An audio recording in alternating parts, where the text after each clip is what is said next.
好啦，翻嚟第三節。嗱，我哋啱啱喺第二節尾嘅時候啦，就講咗咧，就係話咧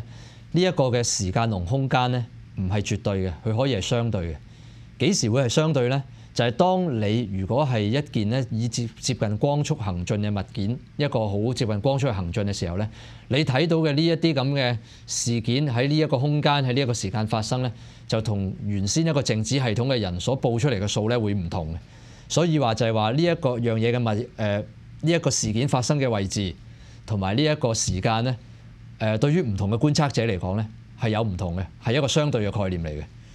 咁好啦，即係進而之，仲有乜嘢嘅即係結局可以講到俾大家聽咧？首先我就講下空間嗰部分先，大家留意下呢一度即係右手邊嘅呢個圖啦。因為咧喺空間上邊嘅點嚇，我哋睇到嘅坐標咧係會隨住我哋唔同觀測者唔同運動嘅速度會有所不變。譬如話，我而家就係一個咧即係以接近光速行進嘅觀測者。我就需要用到勞倫茲轉換嘅嗰套相對論嘅式嚟去描述下一啲長短同埋位置嘅概念。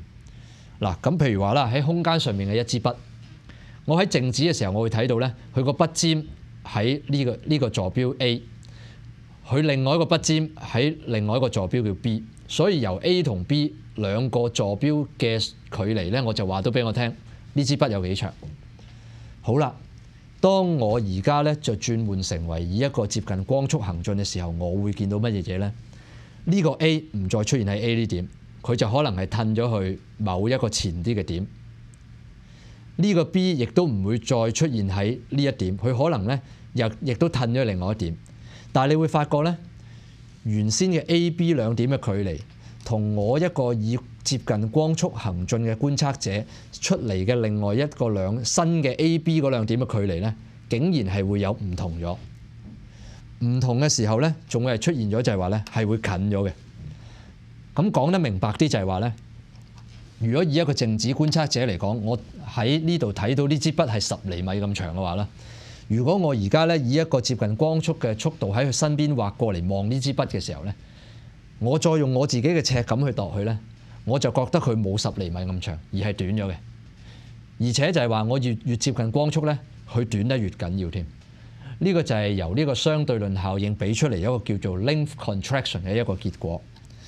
咁由呢一度一個波波嘅圖像去睇啦，就係話咧，如果一個波我喺靜止嘅時候，我睇到佢一個圓形嚟嘅。當我行得快啲，以一個86.6% 嘅光速嚟去行進嘅時候，我就睇到咧個波咧就變咗橢圓形扁咗，佢嘅半徑就變咗得翻一半添。然後如果我再去行快啲，以99.5% 嘅光速行進嘅時候咧，成個波咧就得翻咧個闊度得翻10% 咁長嘅啫。甚至乎就係話，如果我以一個基本上無限地接近光速行進嘅時候，我基本上見到呢個波咧已經係冇咗，佢變咗一個平面，壓成一條線。咁呢一個就係 length contraction 嘅一個結果。咁即係話咧，長度呢個概念咧，就隨住空間呢個概念而即係都會有所唔同。長度概念都可以係相對嘅，即係話咧，我哋不嬲以為無論你點行都好，呢支嘢係咁長就係咁長，個人係咁高就係咁高。但係原來對於一個接近光速嘅觀測者嚟講，個長度會度短咗嘅。空間即係已經係即係有呢一樣咁嘅 length contraction 呢樣嘢發生已經好得意。最恐怖嘅係時間有 time dilation。咁就係睇翻呢個圖嘅左手邊呢度所講。我哋會發覺咧，譬如話我而家呢一個做呢一節嘅時間係由呢一個嘅4點18分到去4點30分，歷時12分鐘。咁呢一個就係我以一個靜止嘅觀測者嚟去睇我自己做呢個節目嘅時間。但係以另外一個可能係以接近光速嘅觀測者去睇我嚟講咧，可能我去講呢一個即係堂嘅時間咧，原來都會變晒嘅。原來對於佢嚟講咧，係由4點鐘開始，4點05分就結束噶啦，只係得只係得5分鐘。或者講咧，即係咁樣講唔好啱，因為應該拉長，就可能係由4點鐘去到呢一個嘅4點30分，歷時係30分鐘。咁呢一個咁嘅 time dilation 咧，亦都係一個相對論嘅結果。由呢一個數學式去睇咧，就係話咧，如果呢一個咁樣嘅速度係越大嘅時候咧，成個 t 嘅呢一個咁嘅即係嘅值咧就會被倍大咗。咁所以咧，對於一個外邊嘅觀察者嚟講，去睇翻一個靜止嘅觀察者上面嘅時間咧，佢會睇到咧嗰個時間咧係拉長咗嘅。我呢度10分鐘咧，原來你係過咗一個長啲嘅時間，一個 time dilation 嘅概念。嗱，咁呢一度啦，即係叫做簡單去講嘅就係話，因為相對論嘅緣故嚇，因為呢一個嘅其實成個故事就係話，因為我哋發現到光速係應該任何場合不變，所以我哋重新將個數學式去計過一次。個數學式就係其中一種啦，就係一個叫做勞倫茲轉換嚇 Lorentz transformation。由呢個 Lorentz transformation 話俾我哋聽，空間同時間唔再係一個絕對嘅概念，而呢一個咁嘅相對概念話俾我哋聽嘅結果咧，對於空間嚟講就有呢個 length contraction， 對於時間嚟講就會有一個 time dilation。咁你可以即係去諗一諗啦，由 time dilation 去睇，如果你就係一個坐上光速太空船嘅觀測者，你自己過咗即係10分鐘，但係對於地球嗰個人嚟講咧，原來係過咗30分鐘，咁即係話咧，你嘅時間流走得慢過佢，喺地球嗰個人咧就會老得快過你，就係咁樣嘅意思。咁喺呢一度咧就不得不帶去一個主題啦，一個 twin paradox 嚇，甚至乎我會再講多個一個叫做 pole and bind paradox。咁兩個就分別對應於咧相對論俾出嚟嘅 time dilation 同 length contraction 俾出嚟嘅兩個問題。嗱，喺呢一度咧有兩個問題，我喺呢一度提出咗先，但係我咧就可能會去到咧第41講廣義相對論嘅時候，先俾一個比較完整嘅答案大家。成個故事咧，可能大家都耳熟能詳嘅，咁但係我都即係去喺呢度簡單去講一次先啦。所謂嘅雙生子樣貌嚇 twin paradox 係乜嘢意思咧？佢利用咗呢個相對論入邊呢一個 time dilation 嘅概念嚟去問嘅一個問題嚟嘅。成個故事係咁嘅，好殘忍。兩個孖生兄弟，佢喺地球上面告別，然之後其中一個咧就登上咗一個太空船。呢個太空船咧，佢係即係可能係未來世界嘅一個太空船，佢能夠加速到去接近光速嘅。咁所以咧，對於即係呢一個嘅上咗船嘅嗰位兄弟嚟講咧，佢就認為咧呢一個嘅喺地球上邊自己個孖生兄弟咧，佢係靜止。我係用光速嚟去行進，去一個好遠嘅地方，再翻嚟。然後咧，但係調翻轉喎，即係嗱或者咁講啦，喺呢個情況之下咧，我哋就會認為嚇上咗太空船嗰個咧個時間流走得慢啲，所以喺地球嗰位孖生兄弟咧，佢就會老得快啲。咁呢一個甚至乎合乎咗我哋好多一啲科幻電影嘅諗法嚟嘅。但係試下再將呢個問題調一調轉去諗。因為咧物理入邊嘅嘢咧，尤其是呢啲咁嘅物體運動係相對。你可以話係你一個孖生兄弟離開一個靜止嘅地球離你而去，坐上一架光速嘅太空船。但係調翻轉嚟講，我哋嘅角色可以調一調換嚟去睇。我一樣可以認為咧，坐喺太空船嗰個人咧，其實先至係靜止嘅，只不過咧佢另外一個孖生兄弟坐住一個接近光速行進嘅地球遠離你而去啫。如果喺呢個情形嘅話咧，成個結論就會調翻轉，就會係輪到地球嗰個人後生啲，而喺太空船嗰個人老啲。成個故事咁去諗一次嘅時候，就出現一個矛盾，就係話究竟喺地球嗰個老啲啊，定係喺太空船嗰個老啲咧？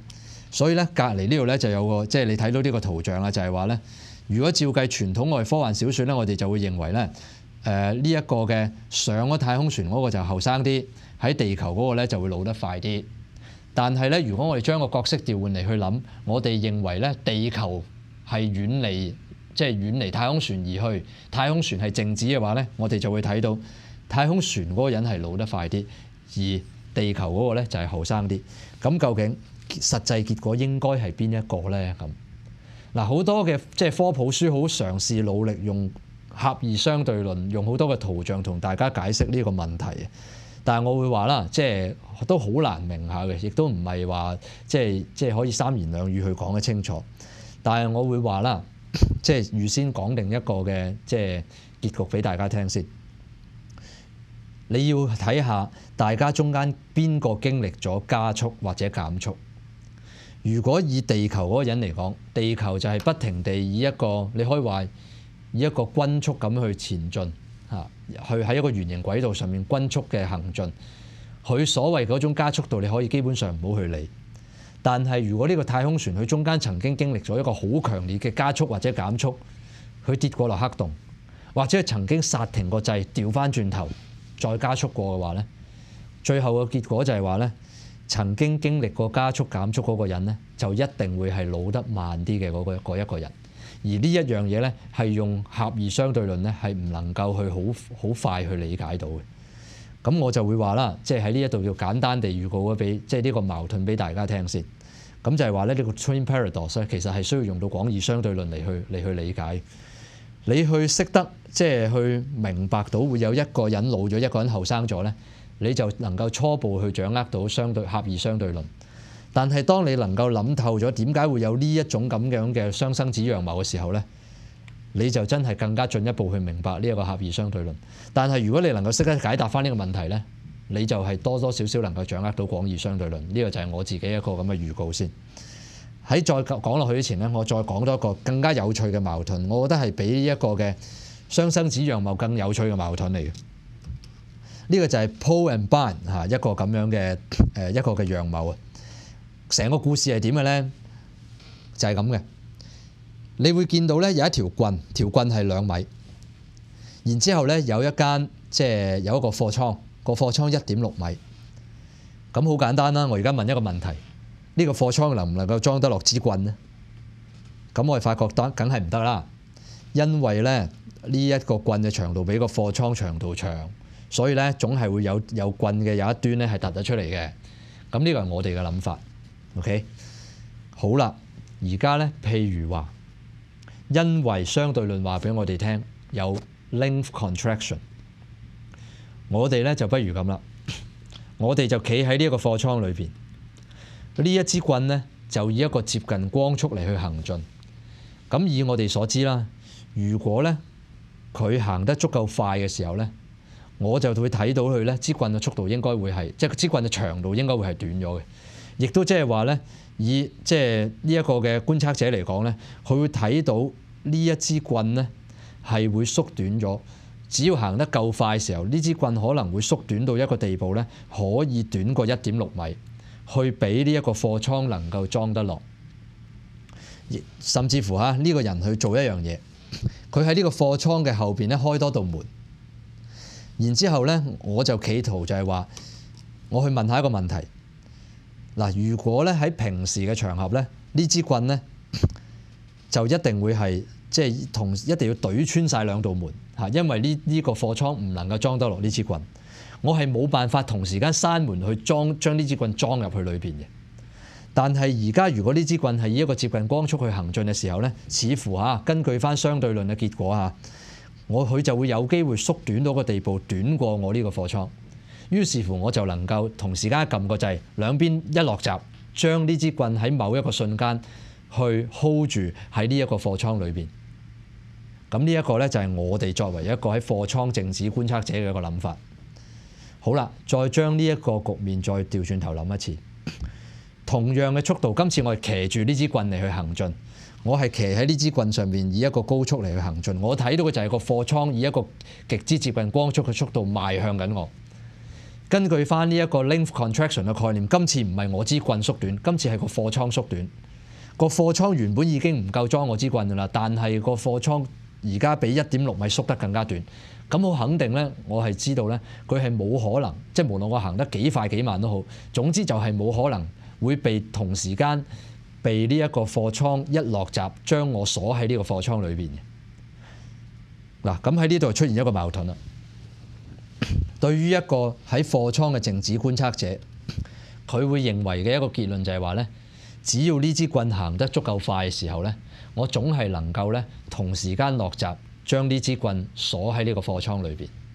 但係對於一個騎住喺棍上邊嘅觀察者咧，我嘅結論就係話咧，無論行得幾快幾慢都好，你都唔能夠將我鎖喺支棍裏邊。咁最後問題就係問，咁究竟支棍有冇試過曾經鎖過喺裏邊咧？嗱，咁呢一度咧，我就即係又係即係稍為賣個關子。我哋咧去到第四節之後咧，我就翻轉頭去解翻俾大家聽。如果你或者如果你識答嘅時候咧，其實你就真係能夠搞通咗，即係狹義相對論嘅一啲嘅觀念咧，你係明得比較透噶啦。第三節我喺呢度完先，咁我哋第四節翻嚟再講。